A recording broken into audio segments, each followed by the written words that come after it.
Operation തൂഫാന്റെ ഭാഗമായി Kannavam police നടത്തിയ പരിശോധനയിൽ 2 കിലോയിലധികം കഞ്ചാവുമായി 2 പേർ പിടിയിലായി. ചെറുവാഞ്ചേരി സ്വദേശികളായ മുഹമ്മദ് അക്ബർ, ഹാരിസ് ടി എന്നിവരാണ് പോലീസിന്റെ പിടിയിലായത്.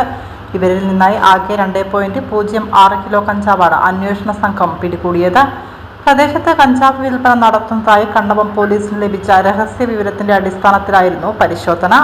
തുടർന്ന് മുഹമ്മദ് അക്ബറിന്റെ വീട്ടിൽ നടത്തിയ റെയ്ഡിൽ 1.54 കിലോ കഞ്ചാവ് കണ്ടെത്തുകയായിരുന്നു. ഇയാളെ വിശദമായി ചോദ്യം ചെയ്തതിൽ നിന്നും കഞ്ചാവ് എത്തിച്ചു നൽകിയത് ഹാരിസ് ആണെന്ന് വ്യക്തമാവുകയും ഇതിന്റെ അടിസ്ഥാനത്തിൽ ഹാരിസിന്റെ വീട്ടിൽ നടത്തിയ പരിശോധനയിൽ 520 ഗ്രാം കഞ്ചാവ് കൂടി കണ്ടെത്തുകയും ചെയ്തു.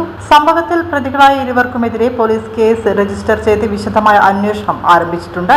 Kannavam police station sub inspector Anoop K Govind, SI Devanand, ASI Biju, senior civil police ഓഫീസർമാരായ രഞ്ജിത്ത്, ജിതേഷ്, ദീപേഷ്, സിവിൽ പോലീസ് ഓഫീസർമാരായ ഷംന, വിപിൻ എന്നിവരടങ്ങിയ സംഘമാണ് റെയ്ഡിന് നേതൃത്വം നൽകുകയും പ്രതികളെ പിടികൂടുകയും ചെയ്തത്.